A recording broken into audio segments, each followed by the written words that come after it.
宣传方面，官宣王一博代言，用顶流式能拉满曝光度。为了最大化品牌曝光，瑞幸不惜重金，在4月中旬请来顶流王一博代言。为什么选王一博？主要是因为他的粉丝和瑞幸用户高度重合，都是追求时尚与便捷的年轻人，能帮瑞幸吉祥咖啡快速打开市场，建立认知。价格方面，和现制咖啡拉开价差，不冲击门店生意。6至7元定价，向下与现制咖啡拉开距离，向上以品质压制同价位竞品。部分渠道还推出 8.9 元2瓶的促销，价格策略颇具侵略性。6至7元定价，向下与现制咖啡拉开距离，向上以品质压制同价位竞品。部分渠道还推出 8.9 元2瓶的促销，价格策略颇具侵略性。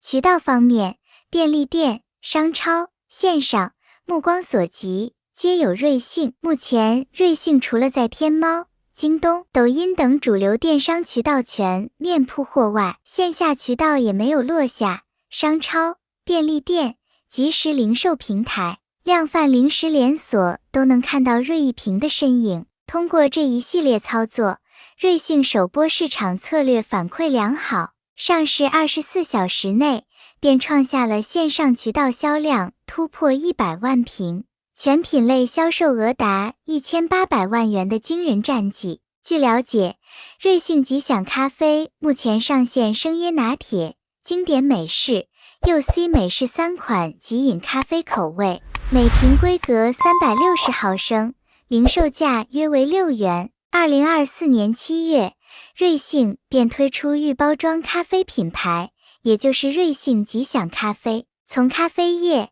到即饮咖啡、即溶咖啡、咖啡豆、胶囊咖啡、挂耳咖啡等均有覆盖。这一次，瑞幸上线即饮咖啡，尽管 SKU 数量并不多，却进一步展现了品牌进军即饮市场的决心。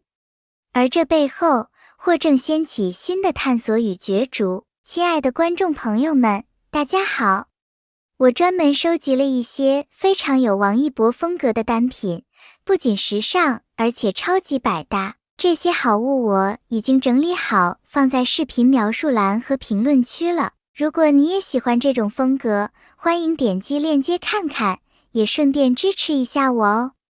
真的非常感谢大家。01为何做即饮咖啡？当下，国内咖啡消费渗透率持续攀升，赛道进场玩家越来越多，行业整体规模与门店体量也在延续爆发。根据红参产业研究院2025咖饮品类发展报告，我国消费者对咖啡的接受程度和消费频率呈上升趋势，咖啡饮用者已经达到5亿人，其中现磨咖啡占比达 45.3%， 首次超越速溶咖啡，成为第一大品类。上述报告指出，2025年现制咖饮市场规模将保持增长态势，预计接近1300亿元。对于瑞幸咖啡而言，硬币的两面分别写着机会与挑战。在这轮咖啡扩张浪潮中，瑞幸的速度可谓生猛。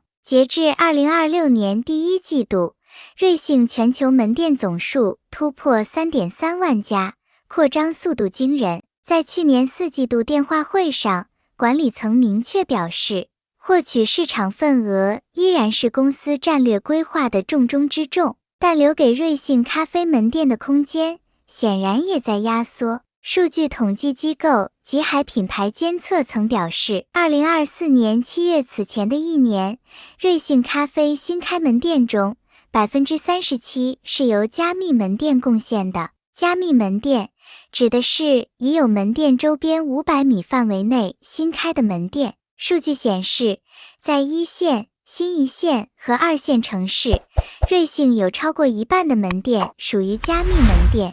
3线及以下城市加密门店的占比在 25% 至 40%。除了发力开店，瑞幸显然需要开拓新的增长形式。吉祥咖啡市场恰好接住这一增长野望。欧瑞国际数据显示，中国即饮咖啡市场的规模早已突破100亿，但2022年以来增长非常缓慢。2023年到2025年的年复合增长率仅 0.4%， 远低于限制咖啡市场的 21.2%。一些观点认为，这与即饮咖啡市场存在的消费痛点有很大关系。当下，即饮咖啡市场的主要参与者为传统咖啡品牌，存在产品老化、口味固化等问题。而另一边，消费者对于高品质即饮咖啡的需求正在增强。随着大众咖啡消费认知不断升级，健康化、精品化、便捷化消费诉求愈发凸显。2025年，瑞幸卖出去的4亿杯咖啡液进一步印证了这一势头。据全球著名增长咨询公司沙利文统计，按2025年销售额计算，瑞幸吉享浓咖啡饮料取得全国线上销售额第一。瑞幸吉享咖啡数据显示，其咖啡液产品2025年全年销售超过4亿杯，这也是瑞幸咖啡将即饮咖啡视为新窗口的重要原因。02咖啡赛道的新探索，瑞幸发力即饮咖啡，背后还释放出一个行业趋势，品牌不再卷低价，而是寻求更多元的发展方式。广东省食品安全保障促进会副会长朱丹鹏表示，从定价卡位看，瑞幸即饮咖啡并非单纯的3、4元的低端功能产品，而是瞄准了功能加情绪的中高价格带，也是对瑞幸目前门店、品牌、规模、粉丝效应的一种变现。业内观点认为，瑞幸正在新增2个值得持续跟踪的方向，一是瓶装即饮咖啡，二是可能借助蓝瓶切入的高端精品咖啡试点。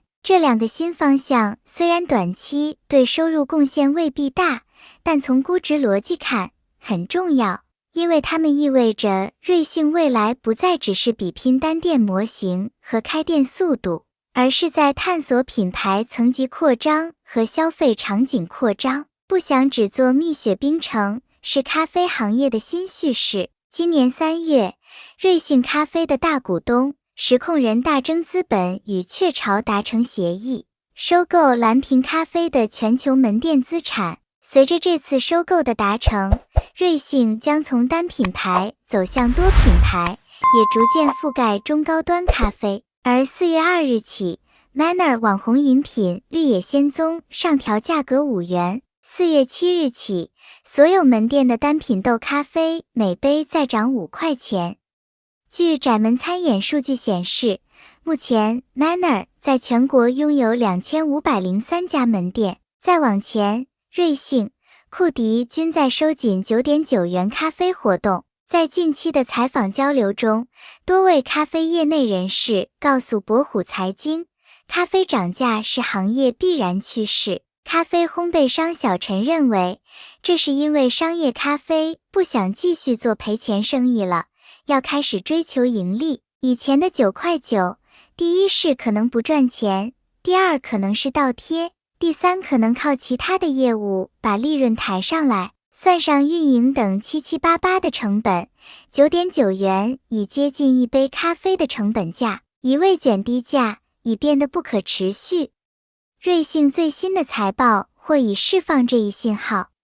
财报显示，瑞幸同店营业额增速 SSSG 同比下滑 0.1%， 增速环比去年下半年持续回落。业内观察者推测，核心拖累来自外卖补贴下降，导致部分价格敏感型用户流失，带动同店杯量回落。不过，瑞幸正在迈入的是一个已有诸多玩家占位后场的赛道。目前，瓶装即饮赛道的 C25 高达 87.2%， 呈现高度集中特点。瑞幸在这时候切入，不管是瓶装即饮还是即饮咖啡，挑战都不容轻视。国金证券指出，瑞幸此举意在通过极高性价比产品补足非门店覆盖区域，在咖啡万店时代的背景下，利用规模优势对传统瓶装咖啡巨头形成有力竞争。从行业集体涨价到瑞幸进军即饮咖啡，咖啡赛道正在迎接更多变化，向更广阔的疆域蔓延。市场很大，容得下，也需要新的变量。参考资料：一、虎嗅，门店装不下瑞幸了。2、海豚研究，瑞幸咖啡增收不增利，小蓝杯何时才能走出外卖后遗症？3、第一财经，瑞幸咖啡1季度收入增长 35%， 还看上了瓶装咖啡的市场蛋糕。4、智通财经，国金证券，餐饮行业信心逐步恢复，静待后续逐季验证。5、知微，瑞幸开卖瓶装咖啡，把跟星巴克的战火打进超市了。文章封面、首图及配图，版权归版权所有人所有。